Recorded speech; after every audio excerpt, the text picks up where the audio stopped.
खेलता है, कभी कहीं खेलता है, फिर उसे छुपा लेते हैं कपड़ा डालकर, फिर उसे वापस ले आते हैं। तो जावेद भाई ने क्या आंखें खोल दी और वो रमीज भाई को कह रहे हैं कि ज्यादा स्ट्रेटेजी ना बनाओ चेयरमैन बनकर, ये इस बात पर फोकस करो कि मैचेस कैसे जीतेगा पाकिस्तान।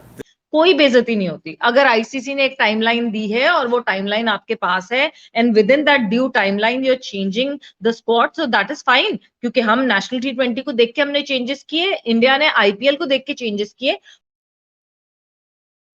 खेलता है, कभी कहीं खेलता है, फिर उसे छुपा लेते हैं कपड़ा डालकर, फिर उसे वापस ले आते हैं। तो जावेद भाई ने क्या आंखें खोल दी और वो रमीज भाई को कह रहे हैं कि ज्यादा स्ट्रेटेजी ना बनाओ चेयरमैन बनकर, ये इस बात पर फोकस करो कि मैचेस कैसे जीतेगा पाकिस्तान। देखिए यार, सबसे पहले तो मैं जावेद भाई की तरफ आऊंगा और जावेद भाई ने बिल्कुल सही इशारा किया। आज से 1 महीने पहले वसीम अकरम ने भी कहा, आकिब जावेद ने भी कहा और भी दीगर क्रिकेटर्स ने स्ट्राइक रेट और एवरेज को लेकर और डॉट बॉल्स को लेकर पाकिस्तान के जो टॉप ऑर्डर प्लेयर हैं उनको खासतौर पे उसमें बाबर, रिजवान, ये तो लाजमी आते हैं। हफीज़ भी अपने इस बात का इजहार कर चुके हैं, वो भी कह चुके हैं जो 40-40 बॉलें खेलते हैं उनसे पूछो।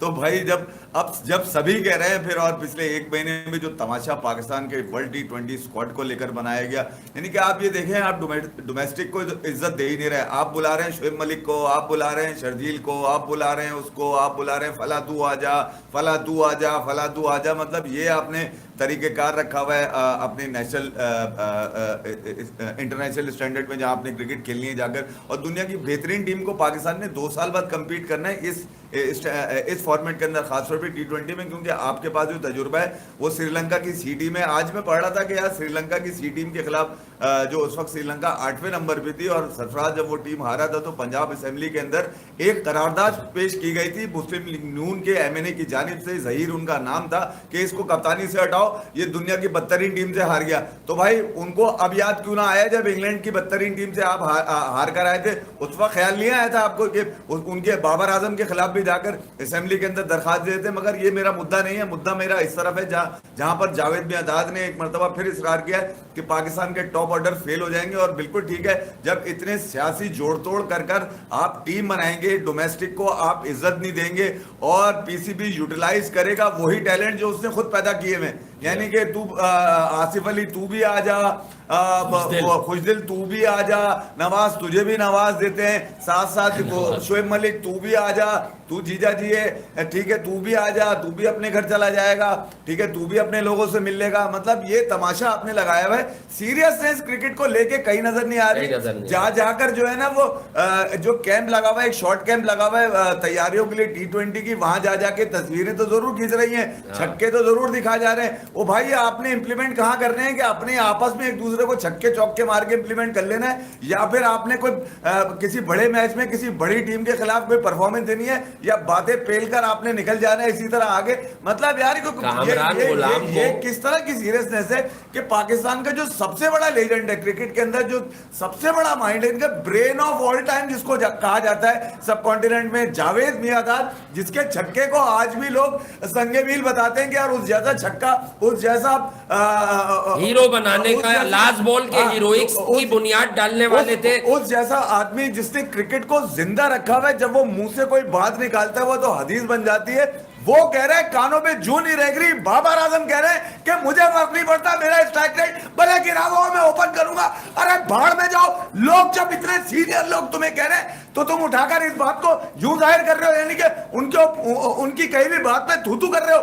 तुम्हें समझ में नहीं आ रहा कि वो क्या कहना चाह रहे? ओ भाई, तुम्हारा जो स्ट्राइक रेट है, तुम्हारा जो बॉल कंज्यूमिंग रेट है, वो दुनिया के अच्छे बल्लेबाजों से इंतहाई कम है, क्योंकि उसकी वजह भी यही है कि तुमने दुनिया के बेहतरीन बॉलर्स के अगेंस्ट रन ही नहीं बनाए हुए आज तक। और सबसे बड़ी बात यह है कि जावेद भाई की बात के साथ साथ शाहिद आफरीदी का हमने जो आपसे स्टेटमेंट शेयर किया था कि वो शर्जील और फखर को ओपनर देखना चाहते हैं, इसीलिए तो कह रहा है आज शाहिद आफरीदी ने उस बात को और खोल दिया। जब उनसे पूछा, उन्होंने कहा देखें यार, सबकी अपनी थिंकिंग है, मैं ये समझता हूँ वर्ल्ड T20 मेगा इवेंट में फखर जमान और शर्जील को ओपनिंग करनी चाहिए। आजम खान, हालांकि शाहिद आफरीदी मोइन खान के बहुत करीबी लोगों में से हैं, जो हमारी माजी की इत्तलात है, लेकिन शाहिद आफरीदी ने आजम खान पर भी बड़ी तनकीद की कि यार उसको अपनी पहले तो क्रिकेट फॉर्म और उसके बाद अपनी फिटनेस, अब्बू इन पे पे करना काम चाहिए करना ना। है, अब्बू इस पे पे क्यों नहीं काम करी करना है। उनकी? कौन है उनके? उनके अब्बू जो है मोइन खान, उस पे करते ना कि भाई तू क्यों नहीं रोक रहा, हमें बोलना पड़ रहा है, हम हाँ तो फंसे रहे हैं। बता दिया ना भाई बात। और शोएब मलिक से तो उनकी जो उम्मीदें, मैं तो परेशान इस बात पर हूँ कि शोएब मलिक के लिए हर क्रिकेटर का ऐसा बयान क्यों आ रहा है, कौन सा ऐसा उन्होंने गेम चलवाया है पीछे से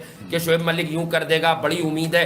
यानी शोएब मलिक के खेल पर उन्हें इख्तिलाफ नहीं है, लेकिन बाबर आजम के खेल पर उन्हें इख्तिलाफ है, मोहम्मद रिजवान के खेल पर उन्हें इख्तिलाफ है।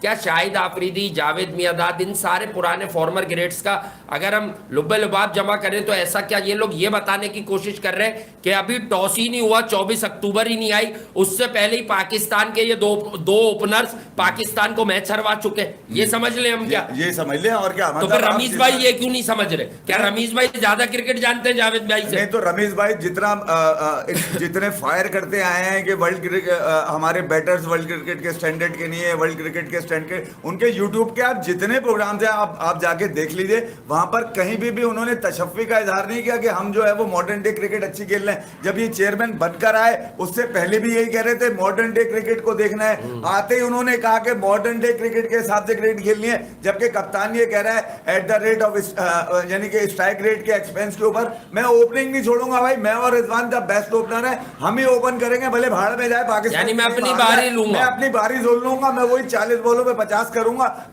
ना इंसाफी है कि उनको इग्नोर कर दिया जाए और ना देखा जाए।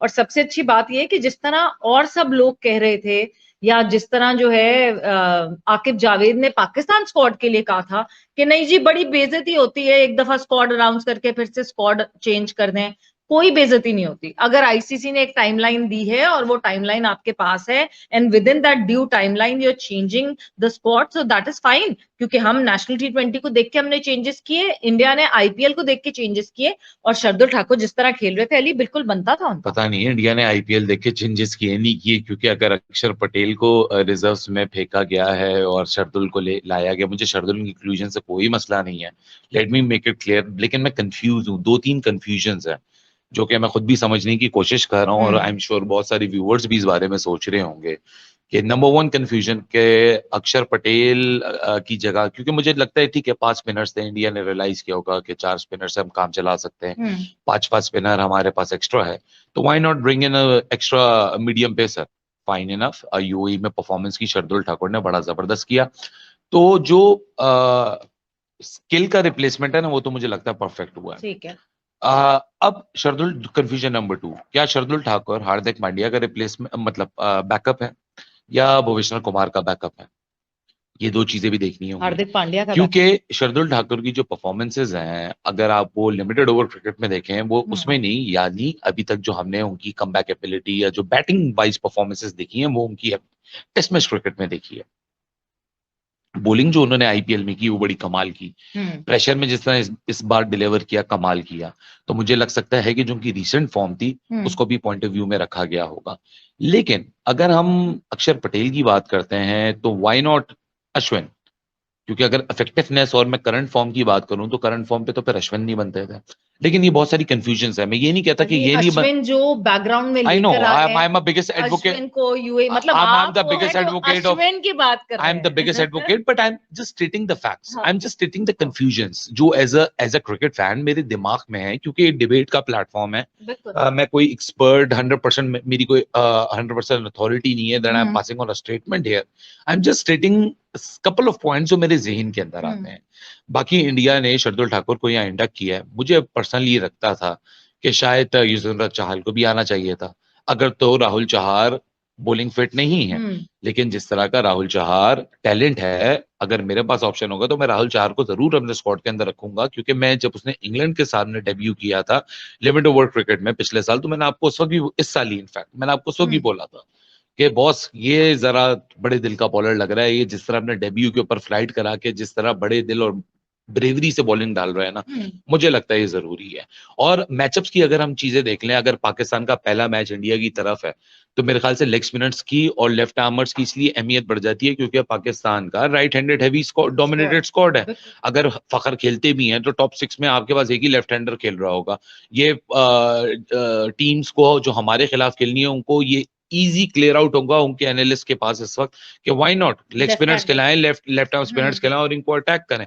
तो मेरे ख्याल से इंडक्ट तो हो गई है, इसके पीछे थॉट प्रोसेस जरूर होगा, लेकिन बात रही कि हार्दिक पांड्या के ऊपर क्वेश्चंस हैं, तो मेरे ख्याल से कहीं ना कहीं ये सोच भी जरूर होगी कि कल को अगर हार्दिक पांड्या वाली पोजीशन के ऊपर उनकी तरफ से परफॉर्मेंस ना आ सकी या वो फिट ना हुए, तो why not let's try Shardul Thakur in his place. Exactly, मुझे यही थॉट प्रोसेस लगता है अली कि हार्दिक पांड्या की जगह, हार्दिक पांड्या का बैकअप जो है वो शार्दुल है, और अगर हार्दिक जो है आपको वर्ल्ड T20 में भी जाते हुए परफॉर्मेंस उस तरह की नहीं देते हुए दिखते जिस तरह की उनसे रिक्वायर्ड है, तो फिर शार्दुल जो है वो आने वाले मैच में, अगले मैच में उनकी जगह ले सकते हैं। पर टीम 5 मैचेस होने हैं, सो 5 मैचेस खेलने, और उसके बाद फिर जो सेमीफाइनल्स हैं और फिर फाइनल है, विच मीन्स 7 इन टोटल एक टीम ने खेलने होंगे। हाँ, 7 मैचेस मैक्सिमम करने के लिए, फाइनल जीतने के लिए या फाइनल में आने के लिए। सो आपको कभी भी गिवन डे पे जिस तरह हार्दिक की फिटनेस है, जिस तरह अभी तक उन्होंने आईपीएल में बॉलिंग नहीं की है, मगर बार बार वो ये कह रहे हैं कि नहीं जी वर्ल्ड T20 में बॉलिंग करेंगे। So I don't know why he's waiting. Maybe he's waiting for the bigger matches and the bigger slot. But you need to have practice before going in the big event. वो warm up में क्या करेंगे bowling के, उनको warm up में भी छुपा के रखा जाएगा और अचानक मैच में उतारा जाएगा बॉलिंग। देखो ये तो सवाल इंडिया के कैंपी इस वक्त बता सकता है, और वार्म अप मैचेस में ही ये चीज देखने को मिलेगी कि हार्दिक पांड्या बॉलिंग फिट है या नहीं है। लेकिन हार्दिक पांड्या को सवेरा कैरी कर रहे हैं तो वो उसको इसीलिए कैरी कर रहे हैं क्योंकि अगर कल को अगर आपको हार्दिक पांड्या को अगर कल जो इनके इंडिया के मैचेस होंगे उधर अगर आपको एज अ बैट्समैन भी खिलाना पड़े तो मुझे लगता है वो कोई बहुत बुरी बैट नहीं है, क्योंकि हार्दिक पांड्या एक ऐसा बैट्समैन है जो कि अपनी पोजीशन पे उस पॉइंट पे आके ऐसा इम्पैक्ट डिलीवर कर सकता है कि वो सिंगल हैंडेडली मैच को पलट सकता है। बिल्कुल बिल्कुल, यही तो, इसी वजह से अली अभी भी अगर ये हार्दिक पांड्या के अलावा कोई और प्लेयर होता तो मुझे नहीं लगता कि उनके ऊपर इतना ट्रस्ट और दिखाया जाता। The x factor that he brings in team India, वो उसकी वो बात ही अलग है। इसी वजह से आपको दिख रहा है कि इतनी रिलायबिलिटी है उनके ऊपर, कि उनके ऊपर अभी भी ट्रस्ट किया जा रहा है। He still in the squad. Start में आईपीएल इतना अच्छा नहीं गया, आखिर के कुछ एक आधी मैचेस उनके अच्छे गए। So over the period of time वो ग्रिप ले रहे हैं, मगर फिर भी उनके ऊपर इतना ट्रस्ट जो दिखाया है।